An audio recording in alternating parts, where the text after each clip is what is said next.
Welcome once again to Lehto's Law. Here's Steve Lehto. Josh tipped me off to a story in the Washington Post, and I did a story not too long ago about the crime lab problems in Massachusetts, where they're testing drugs, and it turns out they're testing them so badly that the results were unreliable. And as a result of that, they had to throw out something like, a few tens of thousands of cases because of unreliable lab results. And that's scary because courts, in particular, judges and juries, tend to put a lot of stock in the results of lab tests. We sent it to the lab. The lab came back and said this. Oh, it must be true. And, we watch television, and they show the evidence in slow motion and from different angles. And, we assume that the stuff is all carved in stone. So it's a scary concept. From the Washington Post, National Forensics Board suspends the D.C. crime lab's accreditation, halting analysis of evidence, and this is all according to the city. Keith Alexander wrote the story. The district crime lab must halt examinations of evidence collected during criminal investigations after its accreditation was suspended by a national board, according to the district. This is D.C. An official of the office of the mayor said that the suspension is in place for 30 days, but the city is appealing the finding. The move comes after an independent panel of forensic experts concluded the lab made an error testing ballistics evidence in 2 murder cases in 2015. Now, mistakes happen, but then they refused to acknowledge the mistake. The auditors also determined the lab then misrepresented the mistakes when the board was investigating the allegations. So if you simply make a mistake and you get caught and you go, oh, it's a mistake, let's figure out how it happened, you're not going to get as much trouble as if you say, that's not a mistake, and you try to cover it up.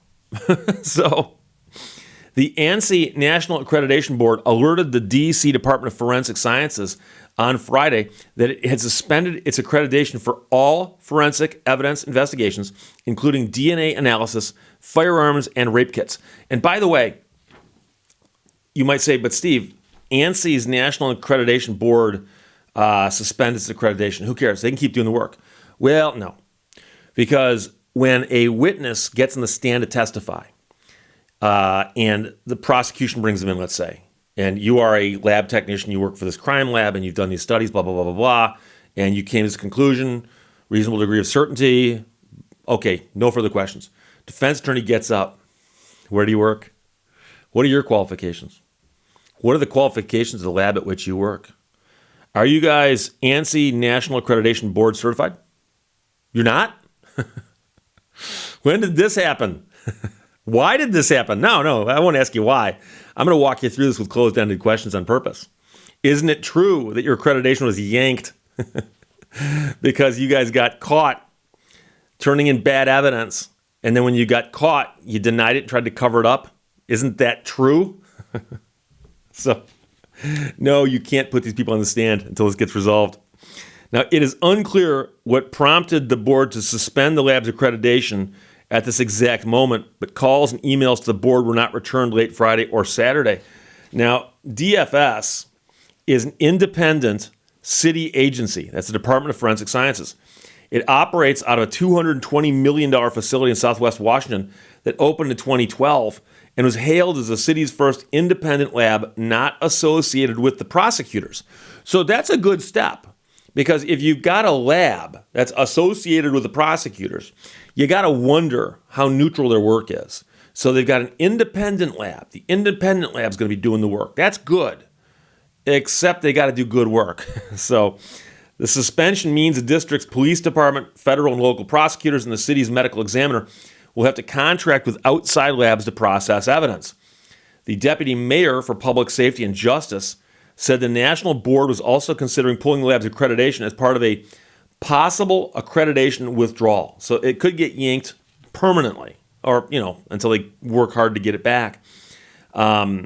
We are implementing actions to ensure continuity of services throughout outside contract support, while we will work with our judicial partners to assess and address the concerns and to ensure a fully accredited forensic crime lab that is independent of MPD and federal prosecutors.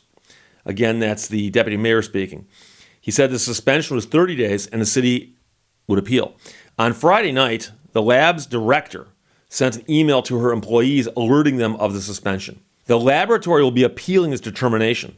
I will keep you all informed as the situation progresses, she wrote. I am proud of the work that all of you do every day, especially during these unprecedented times. We are DFS, all caps, we are DFS. I'm proud of the work you all do, except when you're screwing things up and covering things up. But other than that, you guys do great work. Calls and emails to the lab's spokesperson were not returned Saturday. Spokeswoman for the U.S. Attorney's Office declined to comment, and a D.C. police spokesperson referred to calls to the lab officials. D.C. council member, who chairs the Public Safety Committee, said on Twitter that the suspension was deeply concerning, that he planned to call a public hearing. Now, in a statement, the D.C. Office of the Attorney General, which handles cases of juveniles accused of crimes, said it hopes again to be able to call DFS forensic expert witnesses in criminal and juvenile cases once the troubling problems are addressed. Disputes between federal prosecutors within the U.S. Attorney's Office for the district and the lab's technicians have been ongoing for 6 years now. In 2016, after prosecutors determined there were errors in cases analyzed by the lab's DNA unit, the lab suspended DNA forensic work for 10 months as new practices were adopted. The head of the lab at that time resigned. In early 2020, the U.S. Attorney's Office, along with the FBI, investigated the lab's firearms unit and raised questions about the integrity and competence of employees. No criminal charges were filed against anyone within the lab, but prosecutors issued a report in which they said their investigation found lapses in ballistic examinations, including some that lacked supporting documentation. The recent questions about the lab's firearm unit have led many defense attorneys to ask prosecutors for a review of criminal cases reviewed by that unit. The pulled accreditation comes as the city is experiencing an increase in violent crime. A defense attorney who works in the district said she worries that hundreds of criminal cases delayed to the pandemic could be further delayed as authorities identify outside labs to review evidence. A special counsel of the district public defender service said she also expects additional delays in cases. Our clients have sat in jail during an unprecedented pandemic, waiting for their day in court. Despite this news, trials must go forward. In November, prosecutors brought the newest problem of the lab's firearms evidence findings to the D.C. Inspector General's attention. The office, after conducting its own interviews with lab employees, sought forensic specialists to investigate the lab's practices. The Office of the Attorney General and the U.S. Attorney's Office identified 3 independent experts to conduct an audit. Those 3 have worked closely with federal prosecutors and have testified as experts on behalf of the government on past cases. So they brought in experts, and they've said, it appears there's issues here. The defense attorneys, the 2 men charged in the killings, have asked the D.C. Superior Court to dismiss the cases. The attorneys argued the grand jurors voted to indict their clients after hearing about the erroneous ballistics analysis. And so they're going to have to wait and see what happens there. But the weight that people give to lab technicians and lab results in courtrooms is huge. And I suspect if you were to say, Steve, if you were to guess, and you asked jurors, you polled a bunch of jurors, you grabbed the last 1,000 jurors that served in any particular courthouse over the last few years, so you have 1,000 jurors, and asked them to rank who they respected the most, people who sat in that witness box and testified. Of all the witnesses that the jurors saw, if you asked them to rank who they respected the most, who would they respect the most? Quite often, police are near the top of the list. A lot of jurors just eat up what cops say. Police officer walks in uniform, on his best behavior, and describes what he saw. Jurors are usually just eating it up. Now, I understand that times have changed. That might depend on where you are, and that might shift a little bit now. But I still say that above that are lab technicians. So a lab technician walks in. He's not going to be in a lab coat, but walks in. Let's say it's a male lab technician. Guy walks in wearing a nice suit, all cleaned up, looks kind of like a college professor maybe, and gets sworn in. What do you do for a living? I'm a lab technician. Let's talk about your background in like forensics or chemistry or something. How long you've been doing this? And when that person starts explaining facts that they examined in a laboratory, all bets are off in terms of no one's going to dispute that. Now, it's possible that the other side might bring in a lab technician, and their lab technician might also get some respect. But it's very rare that a lab technician falls apart on the stand and can't support their findings or something like that. Now, I know some of you are thinking about the O.J. Simpson case because some of the lab technicians got beat up in that case. Very, very unusual. Very, very unusual. Because what usually happens in a case is the lowest level cases are the lab technician comes in, testifies to the prosecution, defense cross-examines, that's it. Slightly more money to spend, prosecution brings in lab technician, testifies, cross-examines, then the defense calls their own technicians if they got a chance to review the evidence also. And then they put their person on prosecution cross-examines.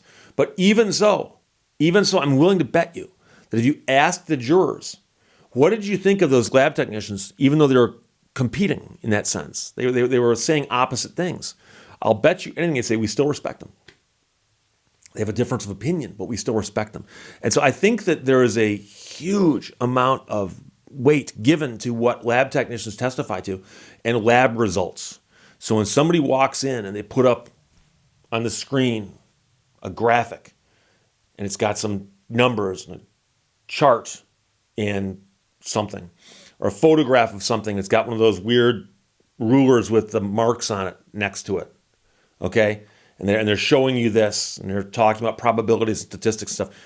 People eat that stuff up. They just eat that stuff up. So when you see a problem occur in a lab where the lab results are shoddy, and then once they get caught, they won't admit it, or they won't straighten out what caused the problem, you start wondering, how deep does this go? Because anybody can make a mistake. Mistakes can happen. Now, if you're doing stuff right, and it's extremely important, hopefully you can minimize the mistakes or make the mistakes few and far between, as they say.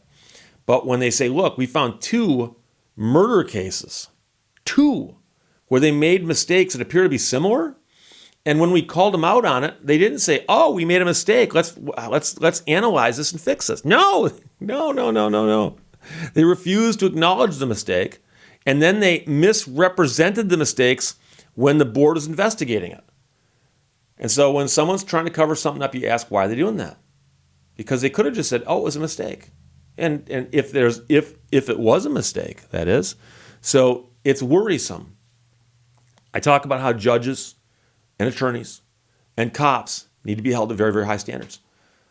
So do the people who run the crime labs for obvious reasons.